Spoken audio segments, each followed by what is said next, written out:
Now, in many African workplaces, resilience and strength are often expected, but conversations about mental health can still be quite difficult or sometimes even avoided. Welcome to another Global Village Media conversation. Now, today we're exploring balancing brilliance and mental health at work with mental health writer and personal branding strategist Ruth Otori. Now, Ruth works closely with mental health founders and professionals, and through her upcoming workbook, she explores how workplace culture, expectations, and societal beliefs can shape the way people experience and talk about mental health. In this conversation, we'll explore the realities that many professionals face behind the scenes, the growing importance of maternal mental health, and how writing and storytelling can help shift the conversation around well-being in the workplace. Good afternoon, Ruth, and welcome to this great conversation. Thank you for joining us. Good afternoon to you. Thank you. Thanks for having me. Good afternoon. It's a pleasure. It's a pleasure. So Ruth, let me start off by let's kind of explore your journey a little bit. So mental health writing is a very specific path. What first drew you into this kind of work, into this space, and why did it become so important for you personally? All right, thanks for that question. So I grew up with a kind of low background, from my parents and all that's very rich, wealthy. Mm-hmm. So there are lots of, just have to manage this and all of that. So I grew up with people that are not of my age group, just children. And so I grew up feeling good with, making rapport with, building rapport with people that are not of my caliber, of my age group. And I just wanted to be low. I don't want it to be loud. I don't want to be seen. So, taking that experience all through childhood till I got into secondary school, it really affected me when I had to mix with different types of people. And in fact, I had to be in a class at the time because my self-esteem was quite low and it really affected my mental health. So I never really knew what it was then, I was just experiencing life until I got to my final years in the university, and then I began to take on learning about leveraging social media. Then I started learning these skills, content writing, and then content writing, no, to be specific, copywriting. Okay. So copywriting helped me to keep making research, reading more books, and I began to learn about reading books from different authors, and that was where I caught the word mental health.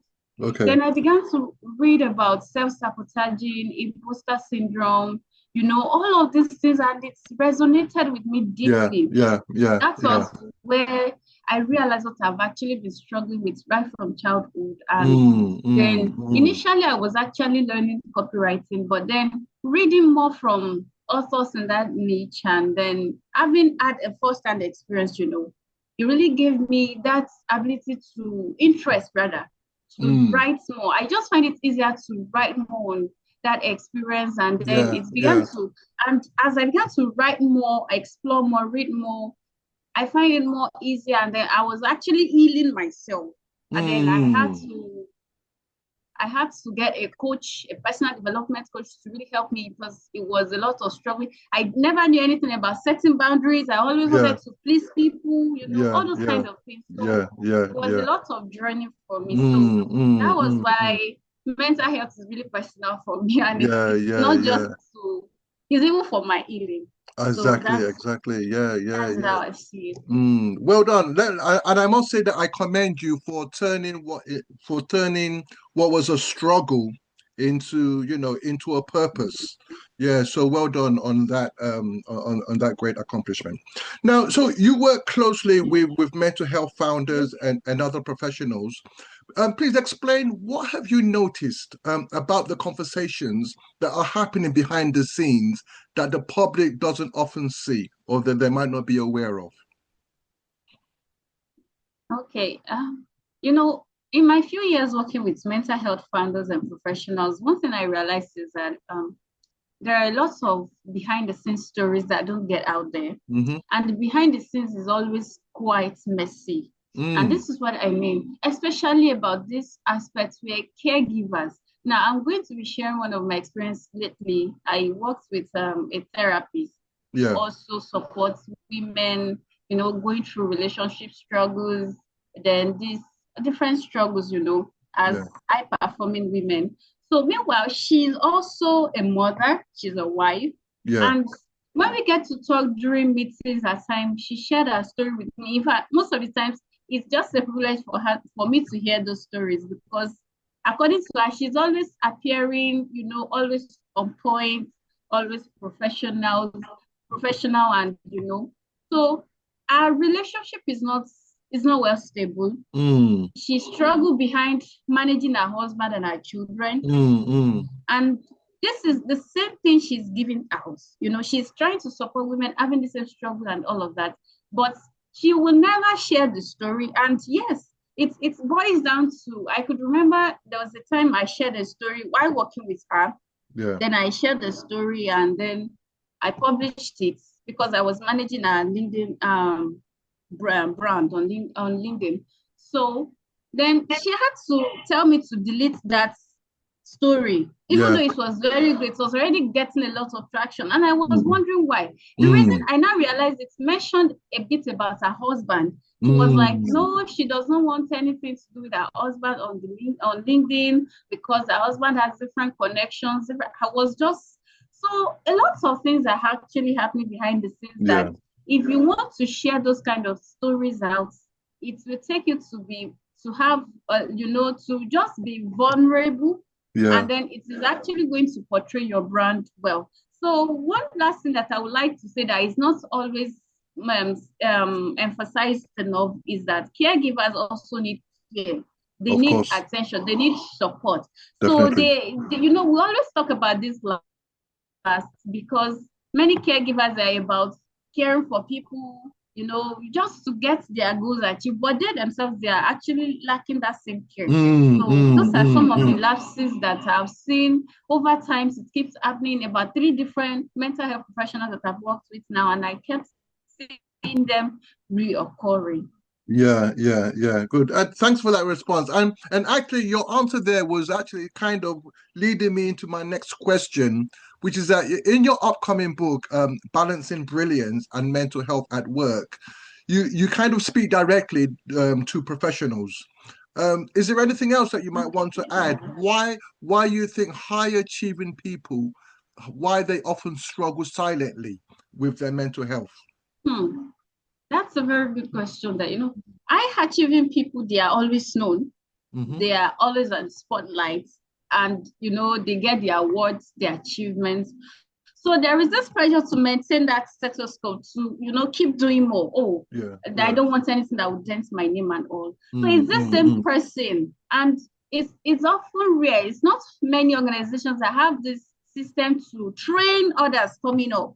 It's the same person that has been doing it. They want the person to keep doing it. They don't train others to also be able to do that kind of thing. And when the same person is burning out energy, especially, and this happens mostly in the corporate world, when the same person is burning out energy, giving out, meeting demands, it gets to a time when the energy is exhausted. And then there is burnout.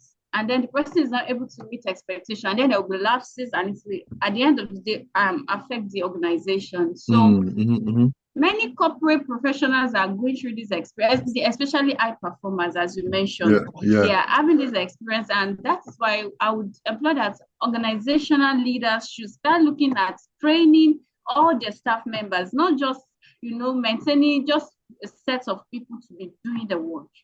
So did that answer your question? Definitely. Yes, and from some of those conversations that you've had with the founders, with the leaders, and some of the other professionals, what are some of the most common, maybe mental health pressures that people experience in the workplace? Just like I mentioned, is the pressure to meet demand. There's something we call KPI. Yeah. Yeah, so Yeah. when they set the goals, this is what we want to reach this quarter, Mhm. everybody's on. And then because most of the time there's something always tied around that, demand. Is that you get a raise or you lose your job in some instances, is that you get promoted. So Mhm. everybody Mhm. wants to get those benefits. Yeah. And Yeah. Yeah. so Yeah. it's even when you are not aware of it, you are unconsciously working towards it. And that even when it has to do with your mental health, you don't want to mind Mm. because you want to reach the goal. Because reaching the goal of the organization means maybe getting a raise and all of that. So Yeah. yeah, Yeah. that is very good to tie benefits around making staffs to work for you. Mhm. But it shouldn't be done in the way that it will even affect their mental health. There should be a balance, like the Yeah. title of the book. There should be a balance. Balance, There should be exactly. a balance. Yeah, absolutely. Yeah. And I think that balance is very, very very important. It's like what I was saying at the beginning, that resilience is always expected from, from the employees, and strength is always expected also. But and again, in Mm-hmm. order for people to develop resilience and strength, there needs to be mental health supports. Good. Yeah, Good. So sure. good response. Thank you. And you've also Okay. expressed interest in working more closely around maternal mental health. Again, why is this particular area important to you, especially right now? Okay, yeah, maternal mental health. To start with, I am a new mom, Oh, and congratulations. thank you. Before I got to this phase, I've been reading and hearing stories about Mm, how it feels like for new mom, especially not just new mom, but moms generally mhm, combining work, motherhood, and different things. mm, So now mm. experiencing it first have made me to pay more attention to that. Oh, so this is what I was reading about. Yes, And for me, how the best way I get better in the thing is when it revolves around my world. It is yes. what I'm working on. It is what I'm talking about. It is what I'm reading about. It's what I'm making research about. And I've realized lately that combining work and motherhood with other responsibility takes time. Yes. So it's the way that makes it easier is when you put everything aligned together. Now, maybe you're as a motherhood. For me now, some people may be, very good at, we have different strengths and we know ourselves best. So, but for me, when what I'm working on aligns with what other aspects of my life, Mm, like maybe this motherhood, I'm able to manage myself easily. mm. So I'm not distracted, I'm not overwhelmed and all. So I just realized that even though I'm a mental health writer, I can as well channel my attention and focus on that motherhood niche, Yeah, so yes, that I yes, keep yeah. looking at motherhood, childcare, and all of these things. And it will help me not just in my taking care of my baby, but even for my own health and while I still do the work I do. Yeah, So yeah, yeah. Good, good. Thanks. Is it possible? Can you share some of your, not necessarily you personally, but just generally speaking, can you share some of the mental health challenges that maybe new or expecting mothers might experience that we still don't talk about enough? hmm, we have a lot of them, and postpartum syndrome. That's Mm, just the general. A lot of them that there, and one of them is this ability to get back to who you used to be before that phase, maybe pregnancy and all of that before it comes up. How yeah. to be, maybe you used to work 8 hours on stretch before, and now that child is already there, you have other responsibility, the ability to Mm, get back on track. It's always take effort. And I've read stories of many mothers that it's take that until their last child got to maybe teenage years or even university before they are mm. able to. And this is maybe after 2, 3 children. You can Wow. imagine. So it Yeah. it takes a lot. So they need support. Yes. Mothers need, especially new mom or Mm, mothers mm, generally, they need that support, and then to be able to combine and balance yeah. everything they have to do, work, family, personal life. So Mm, many mm, mothers are going through a lot of postpartum syndrome. It's mm, mm. affecting their health and it's affecting their work, it's affecting their personal life. Yeah, yeah, yeah, yeah. And that support that you're asking is it from the workplace or even just from the community, from family, from the government, any particular place Every where help? aspect. Yeah, okay. every Yeah, channel every yeah. channel now. Yeah. Like, I want to make a personal example now. The one of the clients I worked with recently, she knew when I was near my EDD, Mm-hmm. about to Mm. deliver. So she gave me about a month's break. Even after I gave her that, I should just take that time off. She made me realize that, because being my first experience, that Yeah. I never really know what to expect. But she made me realize that I would need about 6 months time for myself before I resume back to full activities. Yeah. But Yeah. then she Yeah. said, for me to just rest, let me just have that first 1 month just to not do anything, rest and all. Mm. So that Mm. is a support, from the Exactly. workplace, from the government. Like Mm. I said, the health. There are lots of things that mothers need to, take care of their health, and Mm. government needs to give that support in our medical centers and all of that. So it is much needed. And Mm. also in the home, in the communities, you know, as a mother now, many people will be looking at your child, oh, you don't dress your child well, this and that, you're not feeding your child well, this Mm. and that. Mm. So Yeah. the husband, the family members, the people around, they should not just see it as, oh, it's our responsibilities, especially somebody that is combining work and, or there should be a way to balance all of these things and Yeah. support. Definitely, definitely. Good, good, good. Yeah, absolutely. That support needs to come from everywhere possible. Good, thank you.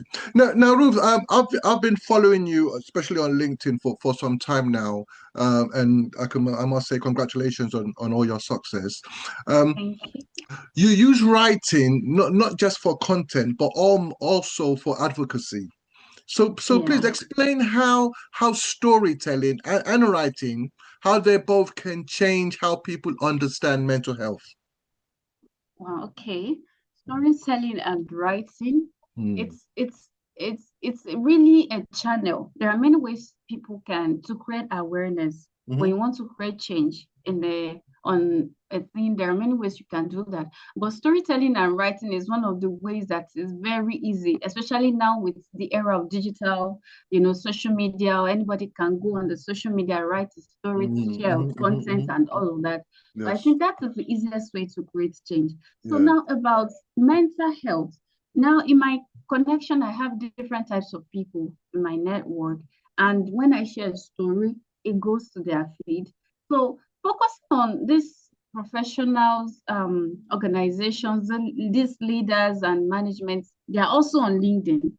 So Yes. when they read a story that is specifically centered on these problems that are happening, especially in the workplace. They Mm. read it.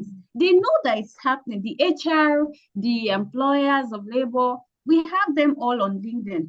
So when you are able to share a story very authentically and in a way that really, like a story that I shared on my profile today, on my wall today on Hmm. LinkedIn, it Mm. was a friend that actually shared her true life experience with me last year, that she had to quit her job last year because of her mental health. She was really Mm. losing her mind. When she Mm. Mm. started, everything was fine, and they gave her the roles and everything, and she was working on and off, remote, hybrid, all sites, and all of that.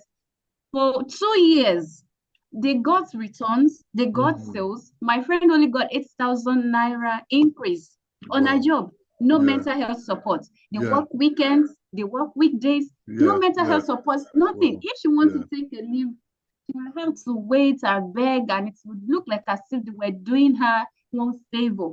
Mm. And look at the benefit she's bringing to the To the organization. She had organization. to Yeah. reach out to me before she left. I never knew it was that serious. She Mm. was Mm. complaining Mm. that how could she manage her mental health because she's really losing her mind with these people she's working with. Yeah. And now Yeah. I didn't even know when she left. It was later on that she was telling me that she quit her work. So that is really happening. Imagine an organization telling their staff that, oh, you are not indispensable, or you are indispensable rather, because they can get anybody, they can get an intern. No, and this is someone that is supporting your vision, your Mm. mission. Mm-hmm. Mm-hmm. So Mm-hmm. Mm-hmm. that is Mm-hmm. why when we are able to bring this kind of stories professionally, and share it in a way that really resonates with people. Different types of people in your network read it, and then they know that it is actually happening in the organization, and they are propelled to make a change. Exactly. So that is how I think it can help. Yeah, good. Thank you for that. And that's very important. At least that woman, the person that you described, they understood that their mental health was being affected. Now, because like you were saying earlier on, that when you were growing up, you knew that your mental health wasn't, the way it was supposed to be, but you didn't know, you didn't realize that that's what it, that, and there are still some people in that kind of situation right now. They know that their mental health is not okay, or maybe their well-being, but they can't really place their hand. So good. Thank you for that in-depth insight there. So please let's talk about your upcoming book, Balancing Brilliance and Mental Health at Work. So let's talk about, so what inspired you to write this, and what do you hope readers, what do you want them to take away from it? Okay, we had a live event last year, I think earlier last year, about this same thing, balancing brilliance and mental health. And so when I was sharing the story, everything, case studies and people's testimonies about the theme, about everything in the workplaces, then one of my network was Connection Writer. She was watching me from afar. She was listening and hearing the stories, and then she just reached out to me maybe after we had the live event. I can't really recall now. Then she reached out and offered that what if we make a partnership on this thing, because it's really something that is affecting a large audience in the corporate workspace. So that what if we create a solution, something like a solution that would not just be a one-time thing, but they can always go back to. So we talk about having a book, we talk about creating a periodic webinar, different things. So we talk about even cards, affirmation cards, then we talk about workbook. So it's there to first go on this workbook to create a mental health workbook that really, before we could gather this workbook together, we had to make research on different African cultures that are really affecting people, especially in the workspaces. Because we have a lot of them that, there is this belief, there's this mindset pattern and all of that. So we bring them all together in that workbook, and then we talked about them. And now strategic, how you can, cope with these things. Because again, we realize that at times you may not be able to quit your job. At times you may not be able to leave that place, and though it is affecting your mental health. So then that aside, not everyone will be able to afford a consultancy session. You want to meet a therapist and all of that. But having this workbook will really, this balancing brilliance and mental health workbook will really help you to, it's something you can always go back to, and then it is always with you, and you have it hard copy when you order it from Amazon. So it is really going to help, like a coping tool, a mechanism, for you to really help manage your mental health. So that's the inspiration behind it. Good. Is it possible that you can share maybe one or two, some of those cultural beliefs that may be impacting mental health in the workplace? We have a lot of them. Now, as a female now, the belief is that you should just say yes, you don't have a voice, you don't have a say, that gender-based, especially where your boss is there. Now, some bosses, the male folks, they believe that if you want to make demand as a woman in that kind of organization setting, is that you give something, maybe your body or this kind of thing, then if there's anything they bring, you just accept it. You don't have to make any excuses where you don't have to, you don't even have a say. So that is one. Another one is you don't be lazy. We see that when somebody complains that they are either mentally feeling maybe stressed or they need to rest, we see it as laziness. So now let's say the organization has set some standard that until you reach this demands for today before you can leave, and the person asks for maybe break in between. We look at them, and then maybe the owner of the company just meets someone sleeping. Why are you sleeping on duty? That's an act of, you can imagine what that could make the person to lose his work. We have a Absolutely. lot of them like that Yeah, yeah, yeah, that yeah. started from the cultural beliefs that need to Mm, be corrected. Good. Thank you. Thank you. And I think that highlights the importance of what you're doing, promoting that Yeah. equality in the workplace, reducing Mm, that impact of those mm. cultural beliefs. Thank you. Okay, so now looking ahead, what kind of impact would you love your work to have in the mental health space over the next few years? Well, in the next few years, I look forward to always creating that positive change Mm, in my content. I mean, whatever piece of content, even if it is for branding or for mental health support, I look forward to making it awesome, still impact a positive change that mm, anyone that read any piece of the content will find a benefit. It's not just to, create just to add more to the content on the digital space, or yeah, I yeah. look forward to always creating that positive impact in Mm, any mm, way, either to mhm. help with branding or with the mental health. Well done, well done. And we wish you all the best Yeah. in all that you're doing. Now, so if people want to follow your work or support the book or connect with you around mental health writing, where and how can they get in touch with you? To to connect with me, my LinkedIn is there. I don't know if I can share my Yes, link. please go ahead and share it. All We'll right. share it in the link afterwards So also. But go ahead, yeah.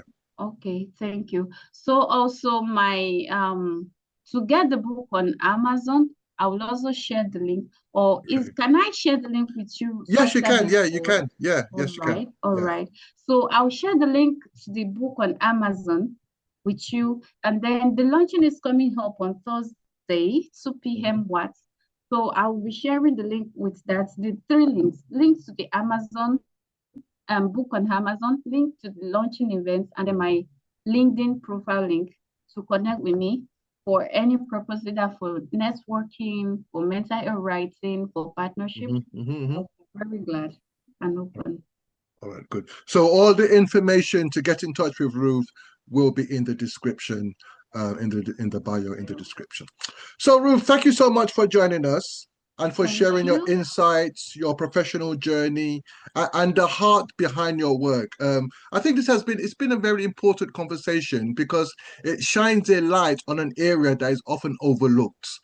The Mm, tension between excellence and emotional well-being in the workplace.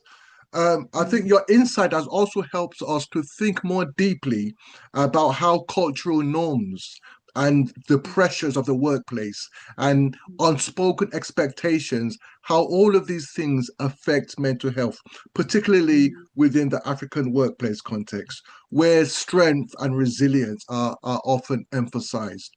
But your contribution today is also a reminder that creating space for honesty, reflection, and support is not a weakness, but it's a necessary part of healthier individuals, healthier yeah. organizations, and healthier communities.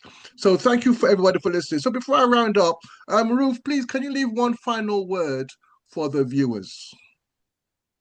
Yeah, for the viewers, I would want to encourage you to always balance your work, your mental health, whatever it is, no matter how important the work is, no matter the status, no matter the demand, your mental health first, because when the energy is exhausted, you Hmm. won't be able to get more. So you should always refuel, find a balance between brilliance and your mental health as well. Good, thank you. Remember that. Find a balance between your brilliance and your mental health at work. So, thank you, folks. Thank you for everyone watching this Global Village Media conversation. If you found the discussion helpful, please like, share, and subscribe to the channel, and also contact Ruth so that you can stay connected with more conversations focused on health, well-being, and lived-in experience. Until next time, take care of your health because health truly is our greatest asset. And also remember that in a world where you can be anything that you want to be kind to yourself and be kind to others. Remain blessed. Yeah, thank you.